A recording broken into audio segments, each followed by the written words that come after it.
What's up, you beautiful chuds? It's review time. I got a chance at the weekend to pop down to my local cinema to watch the newest entry into the Scream franchise. That's right, Scream 7 is out now at the cinemas. As I always say, irrelevant of what I or anyone says, make sure that if this is a movie that you want to see, try and watch it on the big screen, especially a movie like Scream. They are movies that you really do want to try and see at the cinema on the biggest screen as possible to experience it. But it is a movie that is divisive. It is a movie that there are people that still want to continue to watch movies in this franchise that keep coming out, and there are people that just think that they shouldn't be making these movies anymore.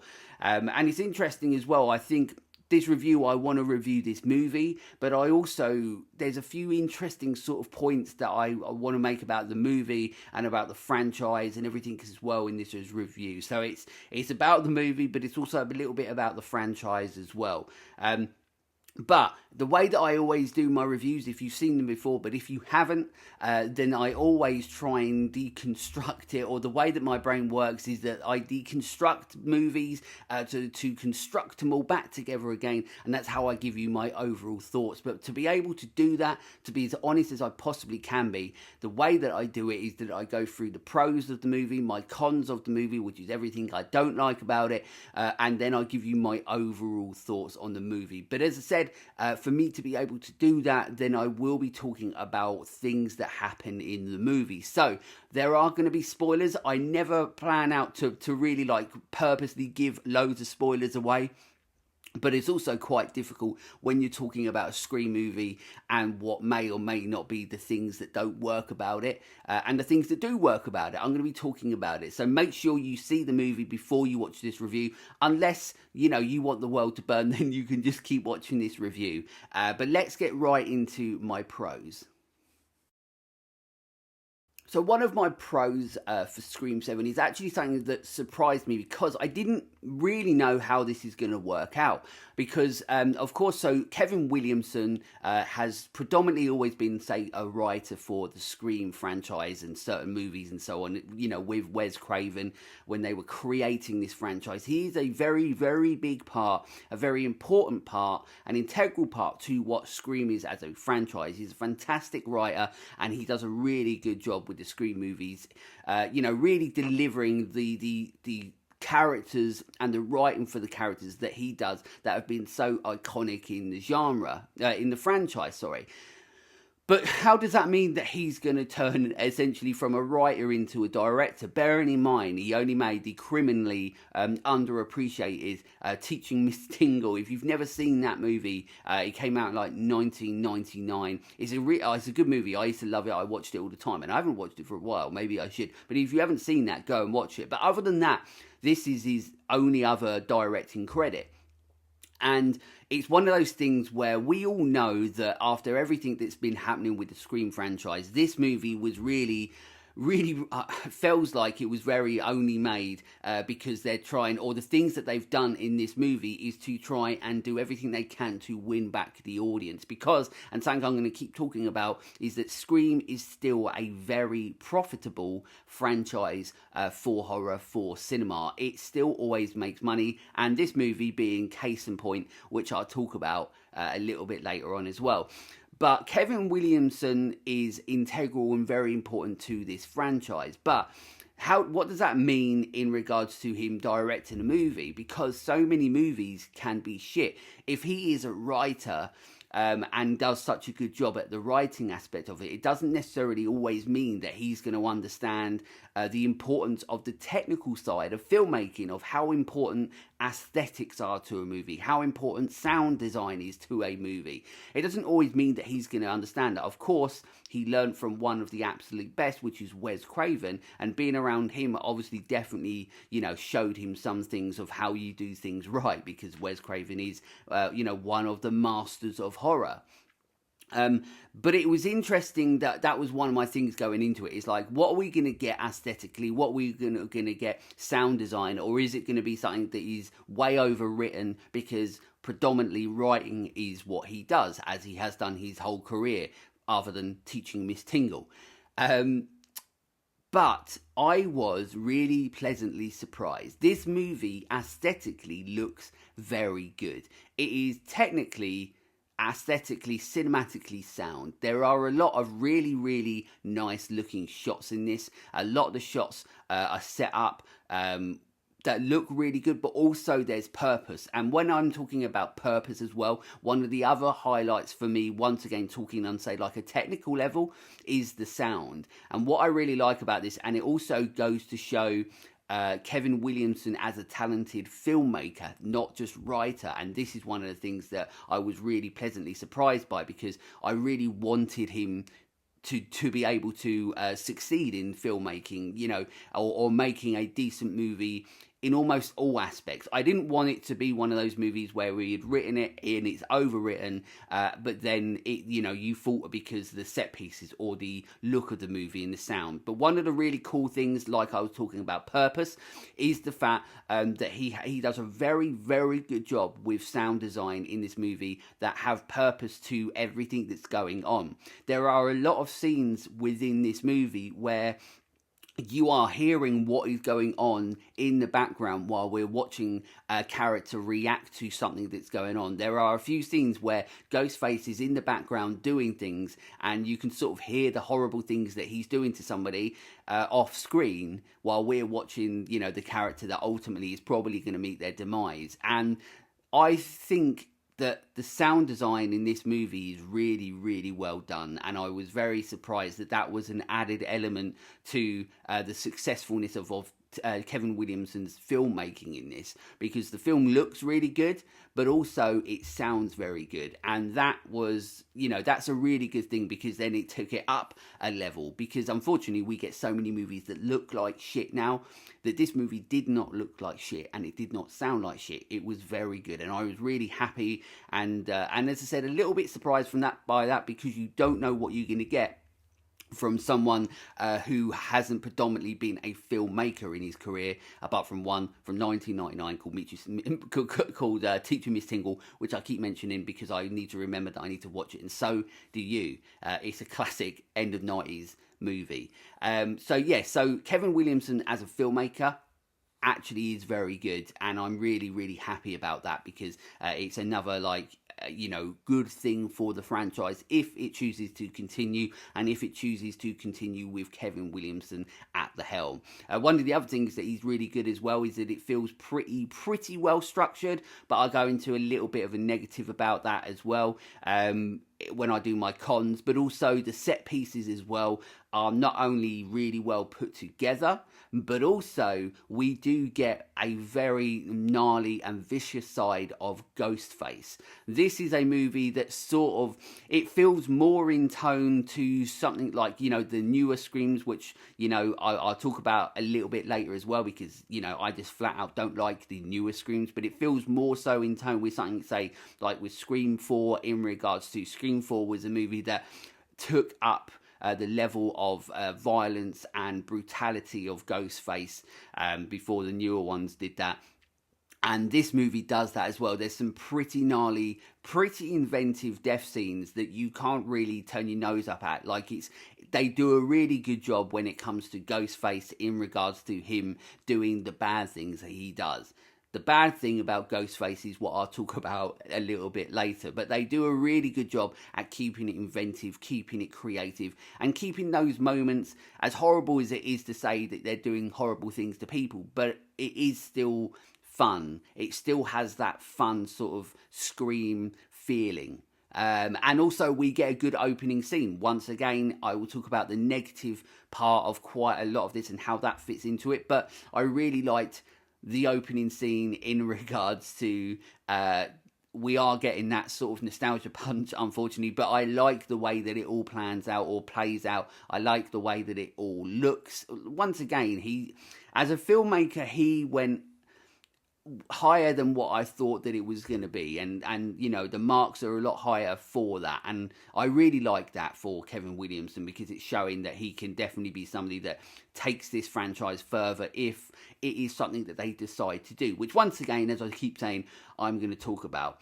But overall, not overall, but in regards to my pros, there are some good things, but does just the aesthetics, just the sound, just Ghostface being, incredibly brutal and violent in this movie, does that really warrant it, or, me saying it's a good movie? Well, I mean, I will turn around and say already, yes, I think it's a very good movie and I really enjoyed it. But is that I enjoyed that? Did I enjoy that for a certain reason? And that's what I want to get into when we get to my overall thoughts. So what we do, I'll go into my cons, which is what I don't like about it, and then I can sort of filter on through there, talking about the things that I don't like and what I think that this movie sort of means or is for the franchise. Let's get into my cons. When talking about my cons, to be honest, it's going to feel like there are more negative things than there are when it comes to me talking about what's good about the movie. But that doesn't necessarily mean that I don't like the movie, which I'll get into. But there are quite a few negative things about this movie. For one, there are moments when it does feel a little bit overwritten. There are moments, I feel that there's not enough moments with Ghostface in this movie. There are moments, and we do get them, but it feels like there's a lot of moments where it's conversational pieces that don't really necessarily feel like they matter to the film or really matter to us as the viewer.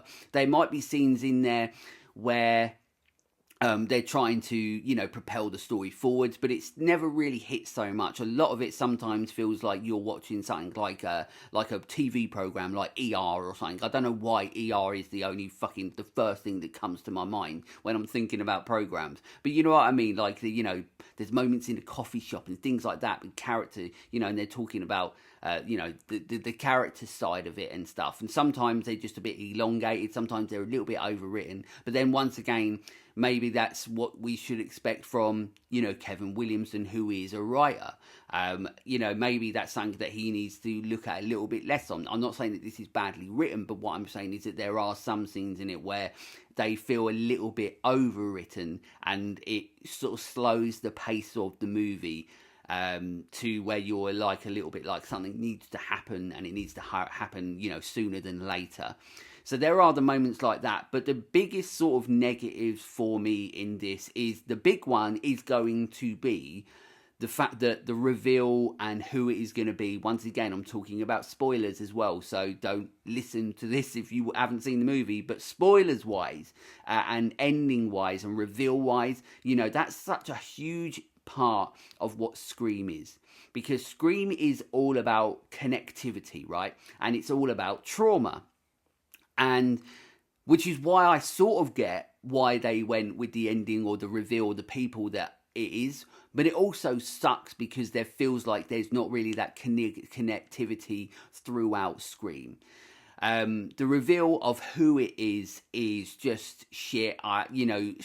You felt like the life leave everybody that was in the cinema when I was watching it, including myself, because you're like, that's shit, And you sort of get it, because a lot of people will say, well, you think it's shit because you don't get it. It's not about getting it. And it's the same with a lot of people. The ending doesn't work because it doesn't have that connectivity to what Scream as a franchise is. It is just playing off essentially trauma. We have a female character who has gone through a traumatic time with her husband, who has gone through a traumatic time with life, who is dealing with mental health issues, and she looks to Sydney, another person of trauma, who is trying to get through trauma, and she's looking at her as an ambassador. She's looking at her as almost a hero to help her. But along the way, of course, it gets twisted.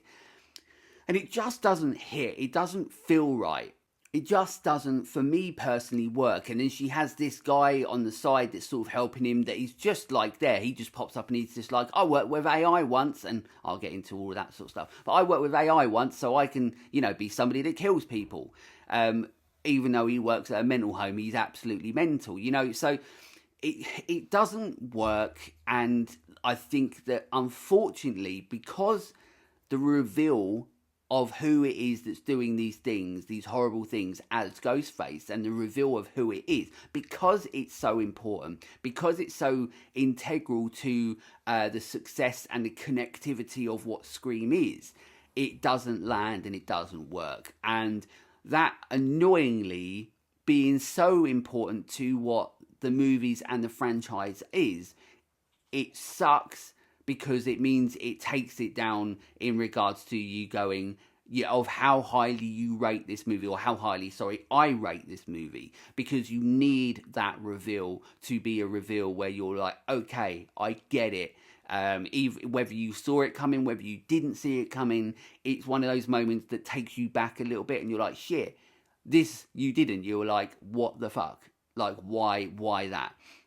And it sort of comes out nowhere, and then you've got Kevin Williamson, who has cottoned on to the fact that we know that everybody that's wearing plaid or checkered shirts, or whatever you want to call them, flannel shirts, anybody that's wearing anything that's flannel, we know that those people are going to be the killers. But yet in this movie, he tries to get in around that by everybody in who's not one of the main characters is wearing a flannel shirt or a plaid or checkered skirt or something like that. Just so then you're like, oh, well, we know that anyone could be the killer, so to speak, because they're all fucking wearing checkered shirts. But then you get the reveal, and you're like, well, what was the point in that? Like, you see her a couple times, and then we get the reveal at the end, and she tells her story. It's not about the fact of her going through the trauma that she has and her life, and this is what it's led to. It's not really about that, because I understand that, and a lot of people I think do understand why that is something that can happen, because obviously it's talking about essentially the celebrity, so to speak, and how Sidney has become an advocate and almost a celebrity for trauma, and how these, you know, they have an influence. People, celebrities, they have an influence on people for the good or for the bad, and it does play a lot into that side of trauma and the way that you know, celebrities can have that influence on people. But does it work for this movie? No, absolutely not. It fucking sucked. One of the other big problems with this movie is how much nostalgia is too much nostalgia. And it's really tough with Scream, because I, like so many people, truly, hand on heart, love this franchise. Not the newest ones. Some people do like them, and as I said, I will talk about that a little bit, but also I don't really care about talking about it. But I'm talking about Wes Craven's Scream 1 to 4. I love them all. I know there are going to be people who are like, they don't like Scream 3 as much, and I know that Scream 4, when it came out, people didn't like. I really liked Scream 4. People didn't really like it too much, but now I think a lot of people are coming around for it. I think, in fact, Scream 4, if Scream 4 was a movie that had come out today, I think that it would be more highly regarded straight away, because I feel like the darkness and the brutality of what Scream 4 is caught people a little bit off guard back then because of what the rest of the franchise was. And I think it fits modern day horror a lot more than what it probably did the Scream franchise back when it came out.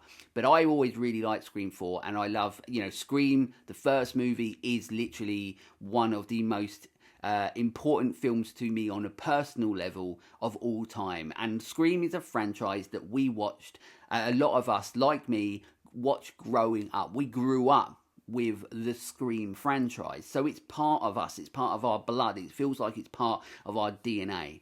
I truly love what Wes Craven, Kevin Williamson and cast and crew did with Scream 1 to 4. But how much of going back to that, to going back to us, to bait us into the moments and of what we love from the franchise, how much is too much? And I think that there is too much in this movie. Even from the opening scene, that's really good. It's so cool to go back around Stu Macher's house and, you know, you get the phone call. And even though it plays out really well and it's actually a fun opening scene, there's so much that happens in it where you're like, okay, it's remember this, remember this, remember this. And it's purposely set up to be that way. But how much is too much when we continue to get that throughout the whole existence of this movie? Because pretty much soon after that scene, we almost get a complete replication of the scene where Billy goes into Sidney's bedroom. And you've even got the cover of Don't Fear the Reaper playing in the background, where it was too much. Me and my partner looked at each other and was like, are we just going to be watching like the same movie all over again? And that was was setting it up to end up being not good, you know, and that's the problem with nostalgia. When you're getting hit over the head with it, it becomes too much. If it's just happening in the background and you're like, oh, I remember that, and sometimes you don't even notice them until you've watched it 2 or 3 times, that's when it works. But when you are just replicating the same scenes from what we've already seen before, that's when it's too much. And throughout this movie, there was so much of too much nostalgia for Scream. And one of the biggest parts of the nostalgia for Scream is the fact that it is bringing back these characters that are dead. Now, for one of the things that I found really interesting about this was actually the way that people were really confused as to how this was going to play out. I knew as soon as it started getting announced that we were going to have, say, like Matthew Lillard returning as Stu Macker, I knew immediately. Now, I don't know whether that could be because, you know, I do filmmaking and stuff, so I understand, you know, story, I understand structure, I understand concept and all that sort of stuff. So I don't know whether it's just because I was like, well, that's the only logical way of going, and maybe other people didn't see that or understand that. But I knew straight off the bat that this was going to be, and I told my partner months ago that this movie is going to rely heavily on AI, and that is the only logical solution that they're going to bring back. It was never for me going to be about these characters are alive. It was never about that they're going to retcon everything that's happened in the franchise to say that all of these people, like Stu, like Dewey, like Roman, it wasn't going to retcon it to say that all of these people survived and they've come back for Scream 7. It was never going to be that, but a lot of people were thinking that it was, and that really confused and surprised me. So, but I, you know, without sounding big-headed, but I was right. I knew it was going to be all AI, because for me, on a story standpoint, it was always going to be the most logical solution to bring them back. But once again, it feeds into the nostalgia side of it, of not really trying to think of a new way or a new creative or a unique way around it. AI isn't unique because unfortunately it is going to be everywhere going forward. And also as a franchise, which I'll talk about afterwards, is that they've already done the AI route. So if it does continue, where do we go after this? And that once again becomes the negative and a positive thing as well. And it'd be interesting to talk about that as well. So the AI use of it, well, I think was always going to be the main aspect of what was going to happen. And I saw that as soon as I knew that they, you know, heard that our characters could potentially be coming back. Even before it was confirmed, I knew that AI was going to be the way that it was going to happen, even though everybody else was convinced that Stu Macker was alive and that was how it's going to happen, and some of these other characters, that was never going to be the case. And I'm surprised that people thought it was. But it is what it is. But yeah, it's going to be interesting to see where we go. But I think that there is a lot of... The problem with this is that the negatives that it has is big negatives. But after all of that, does that mean that if you look at all those negatives, does it still mean that the movie is good or bad? And that's what I want to get into. So let's get into my overall thoughts. So with all the negatives that I've sort of spoken about, and of course the pros as well, there's a lot of really good things about this movie. But there is a lot of very big things that make this movie not work, and they are very big things that can be a real hindrance in regards to where this movie places on a lot of people's rankings, or whether it's a movie that people will want to watch again or continue to watch the franchise afterwards. If it does, which I'll talk about as well. Does it mean that it's a bad movie? No, not at all. I walked out to the cinema and I said, and both me and my partner both said that we really enjoyed it. Still, after we got an awful reveal and, you know, no real connection of who the killers are and so on, that doesn't work, even though it is just constant nostalgia where it gets too much.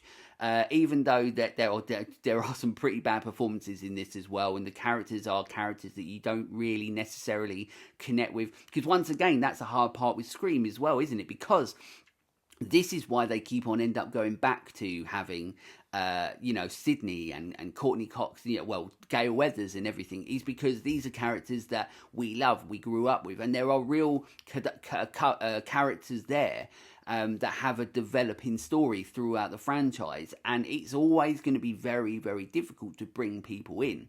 And talking about bringing people in, I think I should have added this to my negatives. But when they bring back the cast from 5 and 6 as well, it feels forced. It doesn't feel right in this movie. It might have felt right in those movies, but it just felt like they had to put them into this movie, and it doesn't work. The moments they're in feel a little bit forced, and it doesn't feel right to the tone or what the movie is. It feels like it was a case purely of they had to put these characters in from the newer Scream movies because it felt like they had to, because once again it then retcons, it gets rid of everything that's happened previously, and they obviously don't want to do that. They still want to write that in because there's some important things that happen in those movies to Gale, even though Neve Campbell's Sidney's not in it, there's still a lot of important aspects of those movies, or at least she's not in one of them. So it felt like they had to write these characters in, but it doesn't really work. And then the other characters, it's always going to be difficult to write interesting characters that you can root for or you can be on a journey with, when really they're only there to die, because our main protagonists are always, at the moment, still, or in this movie, and maybe going forward, I don't know, is still Sidney and Gale and anybody that's left from the original franchise and the original movies. So it's always going to be really difficult to write new characters into Scream because of the love that we have. So there are a lot of negatives, but overall, I still enjoyed this movie, and I think a lot of that is down to how well put together this movie is done by Kevin Williamson, how well it looks, how well it sounds, how he's really been able to tell the story even on and off screen is really, really good. I think the set pieces are very well done, and I think the moments we do get with Ghostface, even though it's nowhere near enough, and the reveal, of course, is absolute shit, but the moments we get with Ghostface as set pieces, they are very, very good, and there are some very, very gnarly things, creative and unique deaths that you get in this movie, and it is really Ghostface doing what Ghostface does best. So there is a lot of big things that are negative about it, but somehow it still feels balanced out by the good things. Now, the interesting thing is going to be how that plays out the next time I watch it, and the time after that. Is this going to be a movie that is going to be really like a one-time watch?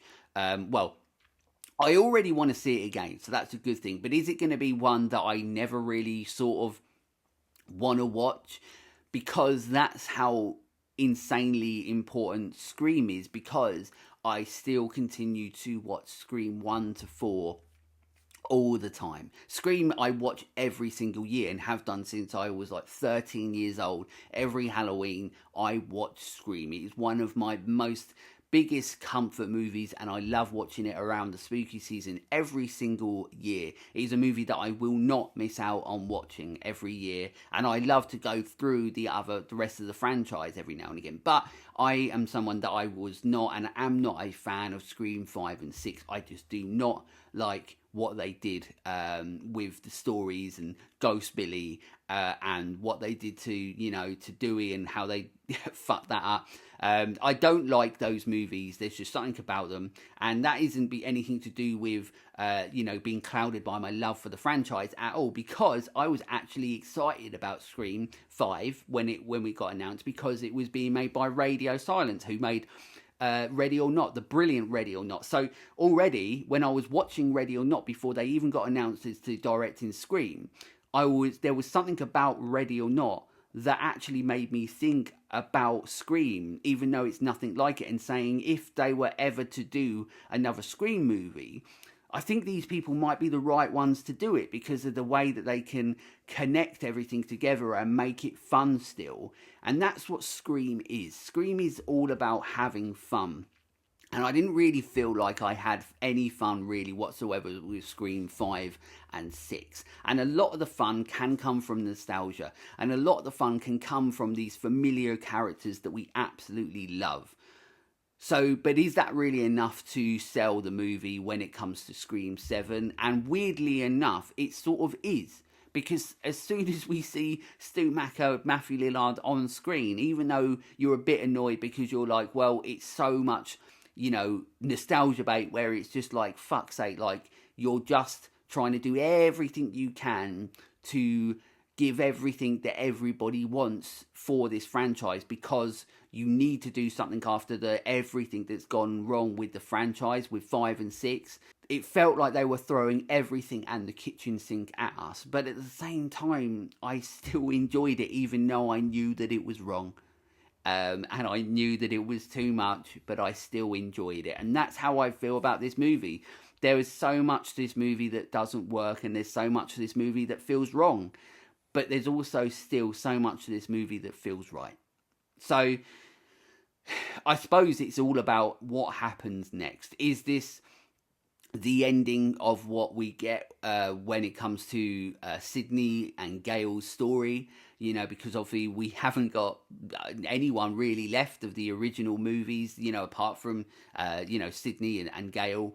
Is this the closing chapter for them? Because let's face it, this movie, as I'm recording this, made, I think, worldwide, nearly 100 million on a 45 million budget. I think it's got a 45 million budget, and it's made nearly 100 million on its opening weekend.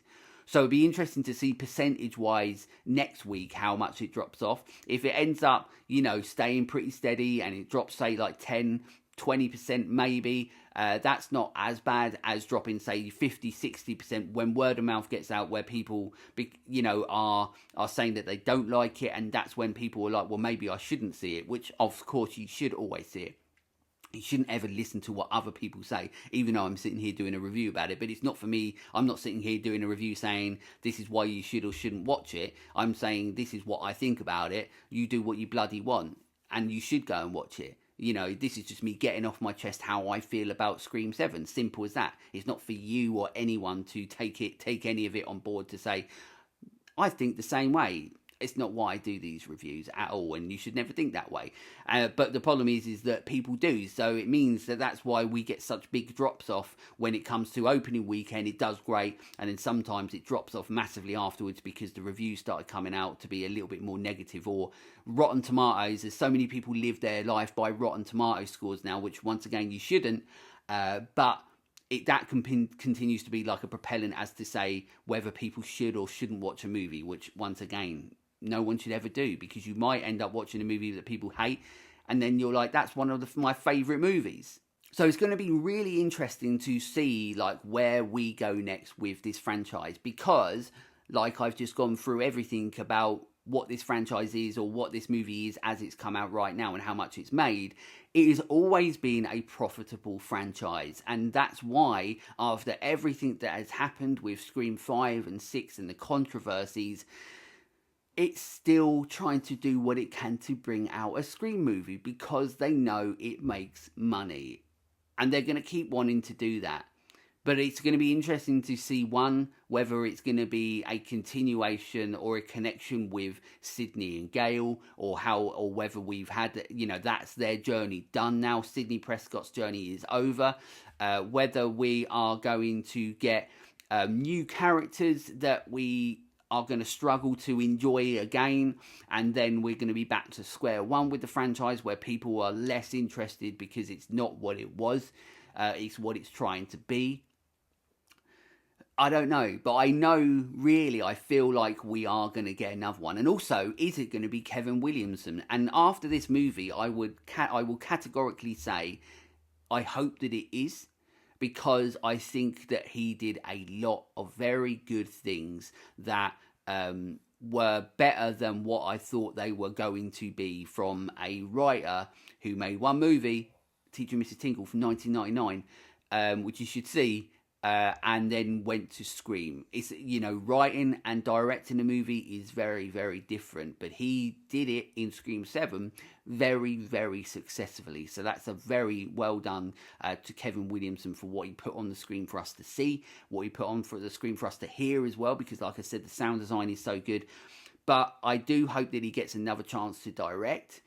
But at the same time, it's a tough one, because if that is it for the original characters now and they get to go on their own journey, in their own lives now, we're back to square one in again like we were with 5 and 6. That just for me, I don't like and don't work. And are we going to continue to get that? So I don't know. But then at the same time, at least we've always got, for me, the original 4 to go back to, and the original Scream movie that I watch every year and always go back to, and I will do for the rest of my life, because it's that good and that important. It's always going to be so difficult to reach the highs of the original 4 for me. I know, there are some movies within it that people don't like or don't like as much, but I love them all. I really do, apart from obviously 5 and 6. But if you're asking for a recommendation, as in, do I recommend that you watch Scream 7? Yes, absolutely. I think there is enough in there to be fun. I think there's enough in there for you to not be taken out of how it's made, because it's very good. I just think there's a lot of things in there that do not work, but unfortunately they are the big things of what Scream is that you need to make work, and it didn't. But it doesn't mean that it's still good. I don't get it. It should be awful, but it's not. It's still good, and I still sit here now talking about it and getting it all out. I'm like, I still actually am looking forward to seeing it again. So if you've seen it, I hope that you have. If you haven't seen it, then you shouldn't be watching this review. But if you haven't seen it, then make sure you go and see Scream 7 at the cinema. I think it is a good entry. It's absolutely better for me personally than 5 and 6, because I don't like them. But obviously it's not anywhere really for me on par for the original trilogy. And 4, even though it tries its best to do everything it can to give us what we want, whether we want it or not. It still worked out all right. It still worked out good. So there we go. That's my review of Scream 7, a franchise, that I absolutely love mostly. And yeah, it was good. I just don't know. It's weird, because it shouldn't be good because of everything that goes wrong in it. There's so much that still feels so right, and it's weird. So there we go. That's my review of Scream 7. Hope you enjoyed it. I like doing my reviews. Of course, they're a little bit longer because I try and be as constructive. But as I said, I try and do my pros and my cons and everything like that to really, really lay out there how I feel about the movies that I review and talk about. So if you do like it, if you haven't already, please make sure that you subscribe. It's really important to me that you do, and it really, really, truly helps out. It means a lot to me. And of course, we're on all the socials. We have the podcast, so just look for the Let's Talk Horror channel everywhere and you'll find it. But until next time, stay creepy, fuckers.